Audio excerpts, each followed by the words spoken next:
Hello students. मुझे पूरा उम्मीद है कि आप लोगों ने प्रीलिम्स एग्ज़ाम अच्छे से दिया होगा। और मैं तो चाहता हूँ जितने बच्चों ने एग्ज़ाम दिया सबके सब सफल हों। कई बच्चों ने सी सेट को लेकर के लिखा है कि सर सी सेट मेरा थोड़ा सा कम रह गया। कई बच्चों ने जीएस में काफ़ी अच्छा किया है। कई बच्चों को साइंस उसमें ज़्यादा क्वेश्चन जो आया है, तो इसलिए भी थोड़ा सा परेशान रहे कि सर साइंस ज़्यादा आया। देखो, जब ज़्यादा आता है तो परेशान रहते हो, जब नहीं आता है तो परेशान रहते हो। सवाल है कि आप थ्रू आउट ईयर मेहनत करो। एटलीस्ट जो मैं कह रहा हूँ, थ्रू आउट ईयर आप मेहनत करते हो सकता है आज जो मैं वीडियो बना रहा हूँ यूपीएससी में वो पूछे। तो ये प्रिडिक्ट करना काफ़ी मुश्किल होता है किसी भी व्यक्ति के लिए, क्या पूछेगा क्या नहीं पूछेगा। मेरे तरफ से तो मैं हमेशा प्रयास यही करूँगा कि भाई सबका सिलेक्शन हो। और अब एटलीस्ट जब साइंस पढ़ोगे आप लोग, तो उसमें सब लोग ऑलमोस्ट एनसीईआरटी जो है उसको पढ़ो, नाइन्थ टेंथ पढ़ो, ट्वेल्थ का बायोटेक्नोलॉजी का जो टॉपिक है या एप्लीकेशन ऑफ बायोलॉजी का टॉपिक है वो पढ़ो। अगर नहीं पढ़ सकते हो तो मेरा क्लास प्रॉपर ध्यान से सुनो समझो, और फिर जा कर के आप अपनी तैयारी में, अब जब अब साइंस टेक्स्ट से ज़्यादा सवाल इस बार आया है, तो तय बात कि अगला 5 साल तक कन्फर्म रहो कि क्वेश्चन आते ही रहेंगे। ये वीडियो आज आप लोगों को मिलेगा 6 अक्टूबर 2020 को मिलने जा रहा है ये वीडियो। और हमने इसलिए साइंस पे तो वैसे भी मैं मेरे हर वीडियो में रखोगे ज़्यादा स्ट्रेस रहता है, क्योंकि मेरा नेचुरल इंटरेस्ट साइंस से है। पर आज का जो टॉपिक है वो है नोबेल प्राइज़ 2020 का सुपर कंप्यूटर और आर्टिफिशियल इंटेलिजेंस, इसका जो हाईलाइटेड टॉपिक होगा। इसके अलावा भी एक दो इन्फॉर्मेशन, जो अच्छी इन्फॉर्मेशन है वो मैंने डाला हुआ है इसमें। तो चलते हैं हम लोग अपनी स्लाइड की तरफ, और उम्मीद करते हैं कि ये अब आप लोगों को जो पूरा जो वीडियो है ये मिलता रहेगा। और हो सकता है ये वीडियो आप लोगों को वीक में मिले, हो सकता है वीडियो वीक में 2 बार मिले, पर जब भी वीडियो बनेंगे पूरा कवर करके मैं आपको अच्छे न्यूज़ के साथ वीडियो दूंगा। सो दोस्त okay, topic at least work in your examination. तो चलो स्टार्ट करते हैं हम लोग हैं। और हमारा जो पहला स्लाइड है उसको हम देखते हैं, यहाँ पे है। यह है मेडिसिन या फिजियोलॉजी के लिए नोबेल पुरस्कार। नोबेल पुरस्कार कई क्षेत्रों में दिया जाता है, ऑलमोस्ट 6 क्षेत्र हैं। और मैं जो बात कर रहा हूँ कि ये इस बार मेडिसिन, या इसी को बोलते हैं हम लोग फिजियोलॉजी, इसके लिए जो नोबेल पुरस्कार है वो संयुक्त रूप से हार्वे जे ऑल्टर, आप यहाँ पे देख रहे हो, हार्वे जे ऑल्टर, चार्ल्स एम राइस और माइकल हॉगटन को दिया गया है। ठीक है। और इनको किस बात के लिए दिया गया? 3 वैज्ञानिकों को हेपेटाइटिस सी वायरस के खोज के लिए सम्मानित किया गया। ये बात याद रखना कि फिजियोलॉजी का नोबेल पुरस्कार जो 2020 का दिया गया है वो दिया गया है हेपेटाइटिस सी वायरस के खोज के लिए। अब हेपेटाइटिस का वैसे कई प्रकार होते हैं, हम आगे भी बात करने वाले उस पर हैं। तो 2019 में फिजियोलॉजी या मेडिसिन के लिए जो नोबेल पुरस्कार दिया गया था वो दिया गया था पीटर रैटक्लिफ, ग्रेग सेमेंजा और विलियम कैलेन को दिया गया था। और इनको किस लिए दिया गया था?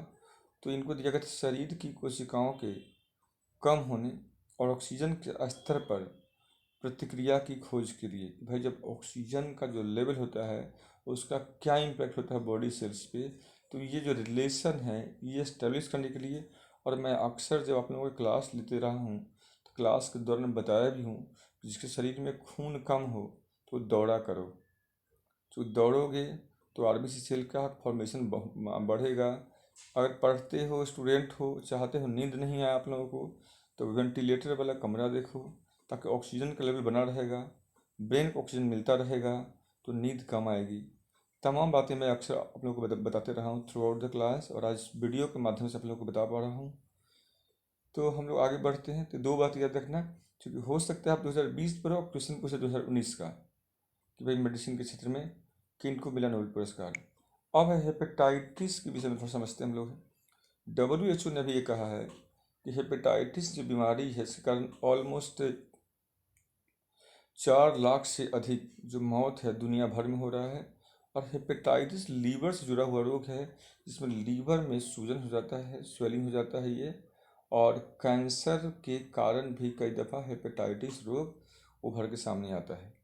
अब जो भारत में हेपेटाइटिस सी है, इसके विषय में अगर हम जानें, देखो भारत में क्या है, हेपेटाइटिस बी और सी के निदान के लिए और उपचार के लिए राष्ट्रीय स्वास्थ्य मिशन के तहत राष्ट्रीय वायरल हेपेटाइटिस नियंत्रण कार्यक्रम, याद रखना, राष्ट्रीय वायरल हेपेटाइटिस नियंत्रण कार्यक्रम को शुरू किया गया था, जिसका उद्देश्य था कि 3 वर्ष की अवधि में कम से कम 3 लाख हेपेटाइटिस मामलों का इलाज करना।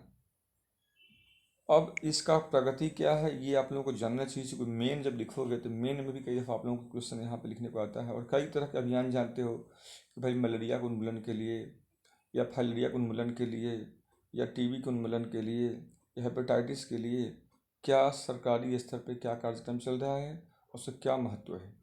अब जो हेपेटाइटिस जो वायरस है, ठीक है, तो ये कैसे फैलता है, तो देखो एक तो है कि भाई ब्लड टू ब्लड ही फैलता है। पहला तो याद रखना कि भाई रक्त जो है, सो जब दो लोग ब्लड के कांटेक्ट में आता है, जैसे मान लो जनरल सतही कांटेक्ट में आए, हाथ मिलाए, छू लिए, बात कर लिए, खाना खा लिए, तो उससे हेपेटाइटिस नहीं फैलता है। हेपेटाइटिस हमेशा ब्लड के कांटेक्ट से ही फैलता है। या ये ब्लड के कांटेक्ट के बीच में कौन आते हैं संपर्क में, तो एक तो आता है कि भाई जो लोग निडल से कई तरह का जो नशीली दवाइयाँ होती हैं, चाहे वो हेरोइन हो, तो वो अगर वो हेरोइन वगैरह का जब सेवन करता है तो वहाँ पे वो नीडल से एक दूसरे को शेयर करता है और शेयरिंग में संपर्क में आ जाता है। दूसरा, जो ब्लड हम लोग ट्रांसफ्यूज करते हैं, जो ब्लड दान करते हैं या ब्लड हम लेते हैं किसी से, तो उस दौरान भी हम ब्लड कॉन्टेक्ट में आते हैं। और तीसरा, माँ से, चूँकि बच्चों का जो संबंध है वो ब्लड का होता है, क्योंकि जो माँ से जो ब्लड के माध्यम से बच्चों में जाता है फूड प्लासेंटा के द्वारा और ऑक्सीजन, और बदले में जो बच्चों के शरीर में जो वेस्ट बनता है वो वेस्ट ब्लड के थ्रू ही माँ के शरीर में आता है, लौट के CO2 का और अदर वेस्ट के फॉर्म में। इस तरह से माँ से बच्चों में जाने का इसका संभावना ज़्यादा होता है। अब हेपेटाइटिस ए और हेपेटाइटिस बी का जो टीका है, इसे भारत में यूनिवर्सल टीका कार्यक्रम, याद रखना, यूनिवर्सल टीका कार्यक्रम के तहत चलाया गया है। और इसमें 6 से 12 महीने के अंतराल में 3 इंजेक्शन दिया जाता है, ठीक है। इसमें 6 से 12 महीने के अंतराल में 3 इंजेक्शन दिया जाता है, जबकि हेपेटाइटिस सी के लिए अभी तक कोई टीका नहीं खोजा गया है। और 2017 तक दुनिया भर में लगभग 71 मिलियन लोग हेपेटाइटिस सी से संक्रमित हो चुका है, ठीक है। अब हम लोग आगे देखते हैं, नया हमारा टॉपिक है ये, भौतिकी शास्त्र के लिए नोबेल पुरस्कार किनको दिया गया है। देखो जो भौतिक शास्त्र के लिए जो नोबेल पुरस्कार है 2020 को, वो है Andrea M Ghez, Roger Penrose और रेनहार्ड गेंजेल को दिया गया है।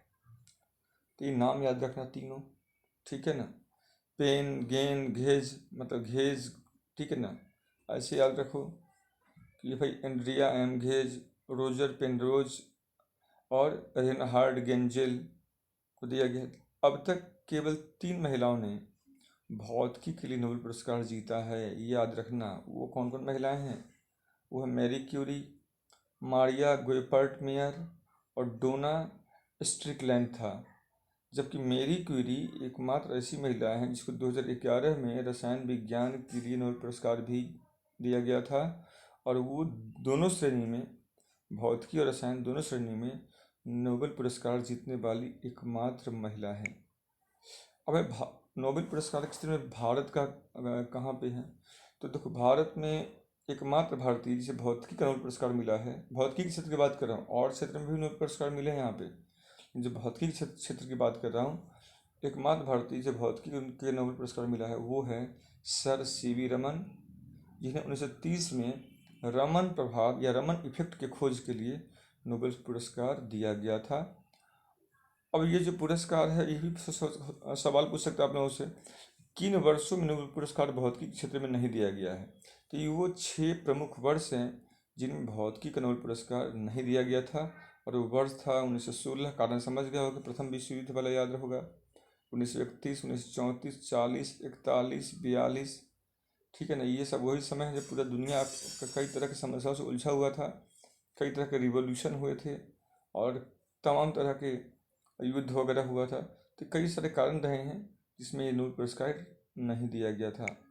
अब देखते हैं रमन प्रभाव क्या होता है। जो रमन इफेक्ट है, रमन इफेक्ट क्या होता है? देखो, रमन प्रभाव की घटना में अगर पारदर्शी माध्यम से गुजरने के बाद प्रकाश का जो किरण होता है उसका कुछ हिस्सा बिखर जाता है। ठीक है, जैसे मान लो कोई कांच हो या वाटर हो, तो ट्रांसपेरेंट मीडियम है, तो जब प्रकाश गुजरता है तो उसका कुछ हिस्सा क्या होता है, बिखर जाता है। प्रकाश के प्रकीर्णन की इस घटना को रमन स्कैटरिंग कहते हैं। ठीक है, इसी को क्या बोलते हैं, रमन स्कैटरिंग। और प्रकीर्णन के कारण को रमन प्रभाव कहा जाता है। इन बिखरी हुई किरणों की तरंग दैर्घ्य प्रकाश की किरणों से भिन्न होता है। जैसे मैंने कई बार बताया होगा कि जब एक माध्यम से दूसरे माध्यम में जब प्रकाश तरंग जाता है, ठीक है, तो उस प्रकाश का जो तरंग दैर्घ्य होता है वो प्रभावित होता है। और ये स्कैटरिंग का मतलब क्या हुआ, प्रकाश का जब दो माध्यम के इंटरफेरेंस पे जब वो जाता है, एक माध्यम यहाँ पे है और एक यहाँ पे जब पहुँचा तो यहाँ से कई दिशा में ये फैल गया, यही कहलाता है स्कैटरिंग या प्रकीर्णन। तो ये फैलना स्कैटरिंग कहलाएगा। और जब भी ऐसा होगा तो उसका तरंग दैर्घ्य क्या होता है, वो कहीं ना कहीं घट जाता है। अब है 28 फरवरी 1928 को भौतिक वैज्ञानिक सीवी रमन द्वारा रमन प्रभाव की खोज को चिन्हित किया गया था। और 28 फरवरी को राष्ट्रीय विज्ञान दिवस इसीलिए भी मनाया जाता है। इस खोज के लिए सीवी रमन को 1930 में भौतिकी में नोबेल पुरस्कार से सम्मानित किया गया था। एक और नया न्यूज है, जानो। डीआरडीओ ने स्मार्ट टॉर्पीडो का सफलतापूर्वक परीक्षण किया है। ये बड़ा न्यूज है। इसलिए बड़ा न्यूज है ये, जो टॉर्पीडो है ना इंडिया में वो ज़्यादा है नहीं। और अभी हमारे जो शत्रु देश हैं उनकी तैयारी को देखते हुए हम कई लेवल पे काम कर रहे हैं, चाहे वो एयरक्राफ्ट के क्षेत्र में हो, मिसाइल के क्षेत्र में हो, न्यूक्लियर पावर के क्षेत्र में हो। वैसे ही टॉर्पीडो का विकास भी हमारे लिए उतना ही ज़रूरी था, ताकि हम अपनी समुद्री जो सुरक्षा है उसको मजबूत कर सकें। और इसी को ध्यान में रखते हुए इस supersonic missile assisted release torpedo, इसका नाम स्मार्ट है, इसका परीक्षण सफलतापूर्वक कर लिया गया है। और ये जो परीक्षण किया गया है वो किया गया है उड़ीसा के व्हीलर द्वीप समूह से। उड़ीसा का जो तटीय क्षेत्र है वहाँ पे ये है, व्हीलर आइलैंड है। इसी का नाम अभी वर्तमान में अब्दुल कलाम आइलैंड भी रख दिया गया हुआ है। और यहीं पे ये परीक्षण किया गया है। और यह परीक्षण भारत के लिए अपने पनडुब्बी रोधी युद्ध क्षमता को स्थापित करने की दिशा में एक महत्वपूर्ण ये कामयाबी है। अब है कि जो स्मार्ट एक्चुअल में क्या है। स्मार्ट एक पनडुब्बी पूछता है क्या है, तो याद रखना कि स्मार्ट एक पनडुब्बी रोधी टॉर्पीडो प्रणाली है जो दुनिया में सबसे तेज है और इसका रेंज भी सबसे ज़्यादा है। इसका जो रेंज है 650 किलोमीटर। आमतौर से टॉर्पीडो का रेंज इतना होता ही नहीं है, 50 से लेकर के 150 किलोमीटर में सिमट जाता है। जैसे देखो स्मार्ट में हाई, अब इसका कारण क्या है इसके इतने बड़े रेंज का, इसमें एक हाइब्रिड तकनीक का उपयोग किया गया है, जिसके कारण इसका जो रेंज है 650 किलोमीटर है। जबकि चीन के पास भी जो U8 ASW मिसाइल है वो स्मार्ट की तरह ही वो भी हाइब्रिड तकनीक पर काम करता है, जबकि उसका रेंज मात्र 40 किलोमीटर है।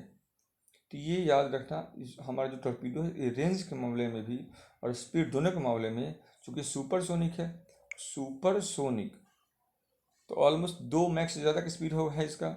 और दूसरा क्या, इसका रेंज भी ज़्यादा है। तो ये बड़ी बात है इस टॉर्पीडो को, ये जो खास बनाते हैं। टॉर्पीडो होता क्या है अगर पूछते हैं तो कहो भाई टॉर्पीडो एक स्वचालित ऑटोमेटिकली जल मिसाइल होता है। ठीक है ना, वाटर मिसाइल है ये, जिसे किसी विमान से पानी में गिरा सकते हो या पनडुब्बी या जहाज से इसको दाग सकते हो, तो दुश्मन के जो पनडुब्बी होगा उसको ये ध्वस्त करेगा। और भारत में एडवांस लाइट टॉर्पीडो जो है उसका नाम है साइना। ये साइना जो है भारत का एडवांस लाइट टॉर्पीडो है, इसका विकास भारत ने खुद स्वदेशी रूप से किया था। और अब इसका प्रयोग भारतीय नौसेना भी कर रहा है और भारत ने इसे म्यांमार को बेचा। नतीजा क्या हुआ कि म्यांमार के पास भी जो साइना जो टॉर्पीडो है, ये टॉर्पीडो उसके पास भी वर्तमान में है। तो ऐसे ही कुछ और हम लोग टॉर्पीडो की बात करते हैं। एक टॉर्पीडो है, इसका नाम सुना मारिच। मारिच क्या है, ये एक एंटी टॉर्पीडो डेकोय सिस्टम है, याद रखना ये एंटी टॉर्पीडो सिस्टम है। और इसको अभी हाल में 2020 में जून में भारतीय नौसेना में शामिल किया गया था। और यह सिस्टम क्या करेगा, जो हमारे तरफ दुश्मन का कोई टॉर्पीडो आता है, ठीक है, तो उस आने वाले टॉर्पीडो को पता लगा लेगा और उसे किसी और दिशा में ये मोड़ देगा, मतलब उसको बेअसर कर देगा। तो इसलिए इसका नाम है एंटी टॉर्पीडो, जैसे बोलते हैं ना एंटी मिसाइल या एंटी टैंक, ठीक वैसे का ये एंटी टॉर्पीडो है, तो दुश्मन के टॉर्पीडो को दूसरी दिशा में मोड़ देगा और हमारे जो भी जहाज़ों को उसे सुरक्षित आगे बढ़ने में मदद करेगा। इस मारिच का जो विकास है वो DRDO के द्वारा डिजाइन भी किया गया है, विकास भी किया गया। और आप लोगों को सबको पता है कि इंडिया में डिफेंस के क्षेत्र में जो भी रिसर्च डेवलपमेंट होता है सबके सब DRDO ही करता है। और DRDO का स्थापना हुआ था 1958 में।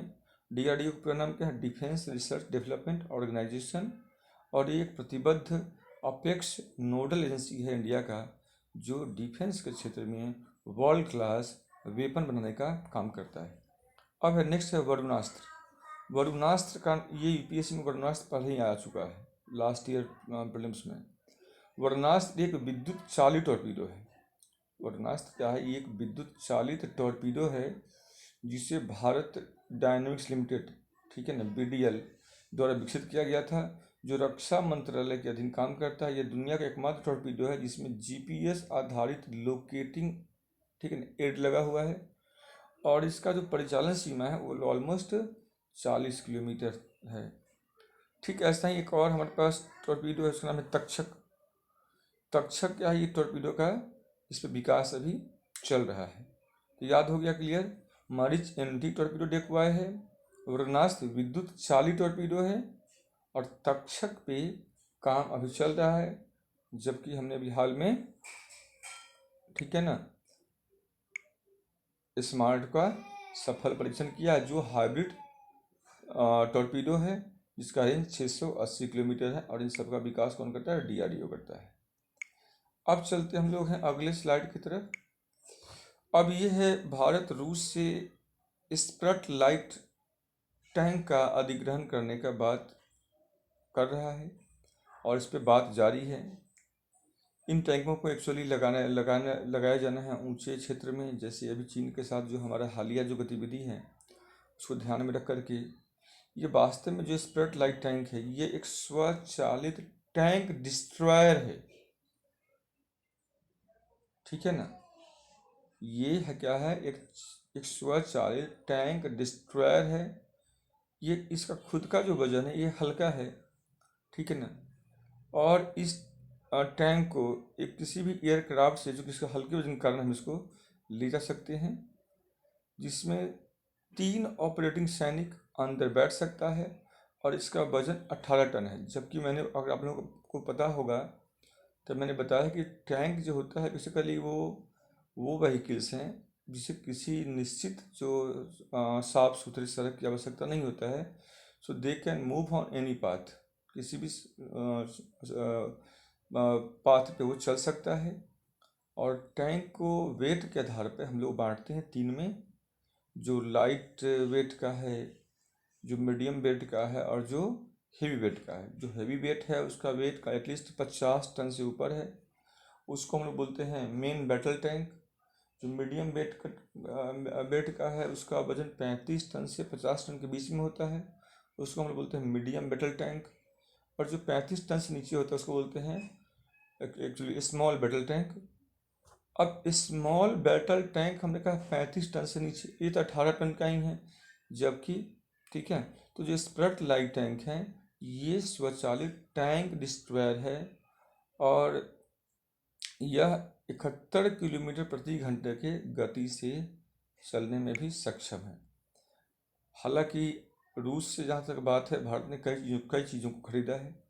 जैसे भारत 4-5 चीज़ों का वर्बली शीट में घेर देता हूँ, आपको नाम याद रखना, कितना रुपया लगा, इस ये सब नहीं पूछता है सवाल। तो मिनिमम टॉपिक याद रखना, एक तो हो गया MiG-20, ठीक ना, MiG-21, 29 ये याद रखना, ठीक है। इसके अलावा आप ASU-30 MK1 इसको याद रख सकते हो। ब्रह्मोस मिसाइल आप जानते हो, ब्रह्मोस तो इंडिया और रशिया का एक ज्वाइंट वेंचर के तहत ही विकसित किया गया है।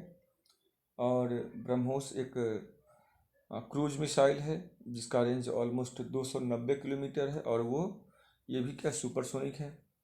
उसके अलावा T-90 जो टैंक हमारे पास है, ये टैंक हमने रूस से ही 2001 में खरीदा था, और अभी भारत अपना अर्जुन टैंक भी विकसित कर रहा है।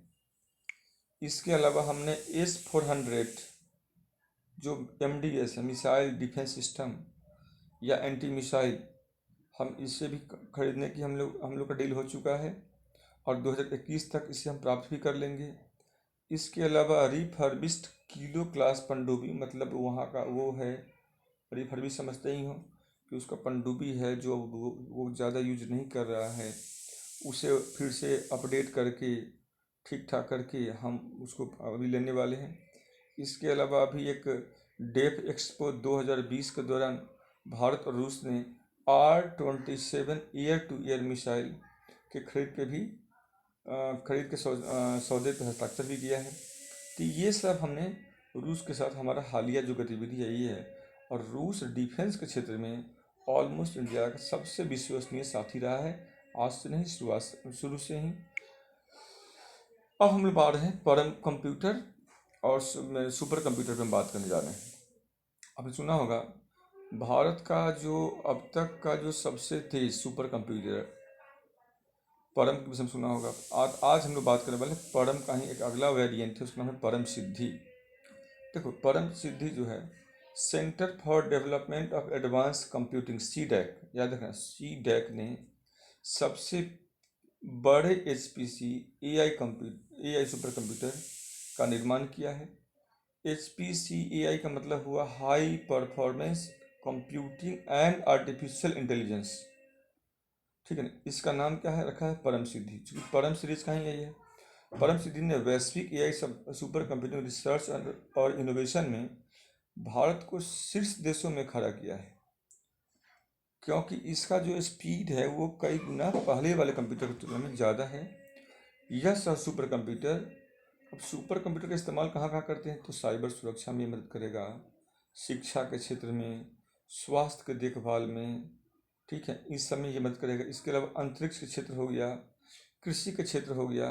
तो आज ऐसा या कोई बड़े हम प्रोजेक्ट हम करने वाले हैं, तो उन सारे प्रोजेक्ट का जो डाटा होता है, उस डाटा का जो कैलकुलेशन होता है, उस कैलकुलेशन को करके जो निर्णय देना होता है या लेना होता है, तो उसमें सुपर कंप्यूटर का योगदान काफ़ी ज़्यादा हो जाता है।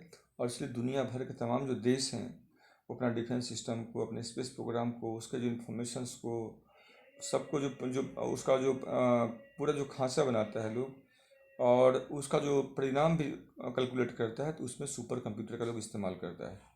अब भारत 70 सुपर कंप्यूटरों का नेटवर्क बनाने के लिए राष्ट्रीय सुपर कंप्यूटिंग मिशन को लागू कर रहा है। अब भारत में जो सुपर कंप्यूटर, मैंने पहले ही बताया था आप लोगों को कि पहला जो सुपर कंप्यूटर, ठीक है, जो राष्ट्रीय सुपर कंप्यूटिंग मिशन के तहत बनाया गया था, उससे परम शिवाय नाम दिया गया था, और इसका निर्माण भी CDAC नहीं किया था।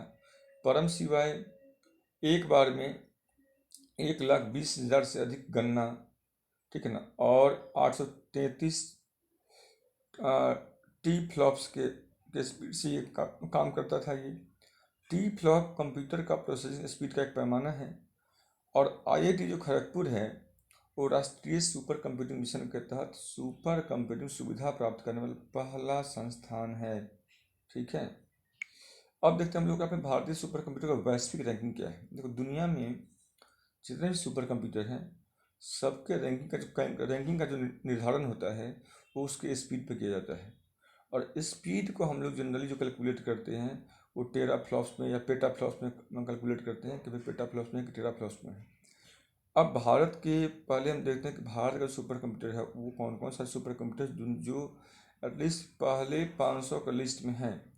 जिसमें से पहला है प्रत्यूष, इसका स्थान है 39वां। दूसरा है मिहिर, इसका स्थान है 66वां। तीसरा है NC1, इसका स्थान है 206। चौथा है SERC, इसका स्थान है 327। और पाँचवा आई डाटा फ्लेक्स, इसका स्थान है 496। मतलब भारत का ये जो 5 सुपर कंप्यूटर है इसका स्थान यहाँ पे है, और सबका स्पीड दिया हुआ है, किसका टेरा फ्लॉप्स में है या किसका पेटा फ्लॉप्स में है। तो आप टेरा फ्लॉप्स या पेटा फ्लॉप्स यहाँ पे यूज करते हो, अब यहाँ पर हम लोग ये देखेंगे कि विश्व का जो सबसे तेज कंप्यूटर है वो है जापान का अभी फुगाकू। ये जापान का है, ये फुगाकू दुनिया का सबसे तेज सुपर कंप्यूटर है। फुगाकू का परिचालन गति अभी वर्तमान में 415 पेटा फ्लॉप्स है। पेटा का मतलब होता है, एक पेटा होता है 1015, मतलब 1000 मिलियन मिलियन के बराबर। और राष्ट्रीय सुपर कंप्यूटिंग मिशन को हम समझते हैं।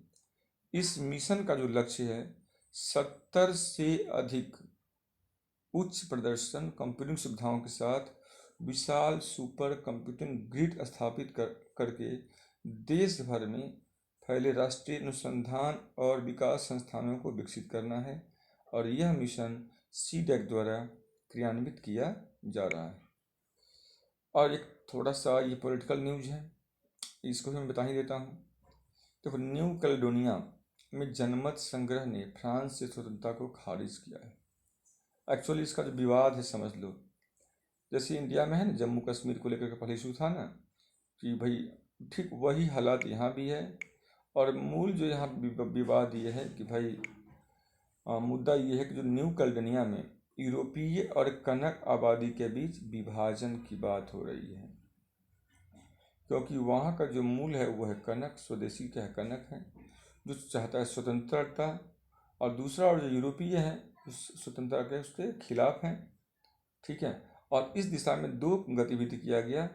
ठीक है, दो तरह का, ठीक है, शांति समझौता किया गया, जिसमें 1988 में मैट्रीगनन एकॉर्ड पर, याद रखना, मैट्रीगनन एकॉर्ड पर हस्ताक्षर किया गया था, जिसके अनुसार 10 साल की अवधि के बाद एक आत्मनिर्णय जनमत संग्रह किया जाएगा।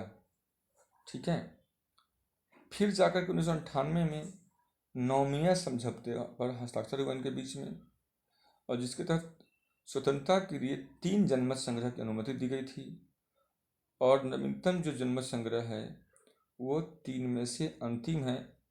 और अगर यह संग्रह कनक के पक्ष में आता है तो स्वतंत्र हो जाएगा, और अगर यूरोपीय के पक्ष में आता है तो फिर वो स्वतंत्र नहीं हो पाएगा, वो उसका इंटीग्रल हिस्सा हो जाएगा। यही वो विवाद है। डिटेल से कहानी अपने इसमें लिखा हुआ है, आप लोग उसको पढ़ लेना। और आज के लिए सब लोगों को थैंक यू। हाँ, जाते जाते एक बात कहूँगा, वीडियो को आप लोग शेयर भी कर देना, लाइक भी कर देना, सब्सक्राइब भी कर लेना। और उससे भी बड़ा ये कहूँगा कि भाई, प्रीलिम्स चाहे आपका जैसा भी हुआ है, अच्छा हुआ है, बुरा हुआ है, उससे हमें परेशान होने की ज़रूरत नहीं। हमें और अच्छे से समझने की ज़रूरत है। अपने तैयारी को फिर से रीस्ट्रक्चर करने की ज़रूरत है। मैं कोशिश करता हूँ कि मैं एक बार लाइव आ जाऊँ, और ज़्यादा नहीं, विदिन बिफोर इसी महीने में मैं कोशिश करूँगा एक बार आप लोगों से प्रॉपर 2-3 घंटे लाइव आकर के आपसे बात सबसे करूँ। आप सब लोग टच में बने रहिए। जिस दिन लाइव आने वाला हूँगा वो मैं पहले ही आप लोगों को मैसेज कर दूंगा कि मैं इस टाइम में लाइव आऊँगा, तो आप लोग को इन्फॉर्मेशन सब लोग को मिल जाएगा। तमाम सवाल हो सकता है कि वैसे ऑप्शनल को क्या लें अभी, क्योंकि अभी क्या हुआ, प्रीलिम्स हुआ हाल में, तो तमाम बच्चों को अभी दुविधा हो कि सर ऑप्शनल क्या रखें, मीडियम में कौन ऑप्शनल ठीक रहेगा। और जीएस का जो सवाल पूछा है इस हिसाब से तैयारी को फिर से नए सिरे से कैसे करें, हम बुक बदलें कि तैयारी का तरीका बदलें कि क्वेश्चन प्रैक्टिस बदलें। अब ये सारा अनुभव अब आपको भी हो गया होगा जो लोग एग्ज़ाम में दिए हो। कुछ लोगों को मैं मना भी किया था, कुछ लोग तभी भी दिए हैं, जिनको मैंने जो खुद से तैयारी करके दिए हैं, आप सब लोग अच्छा मेहनत किए हो।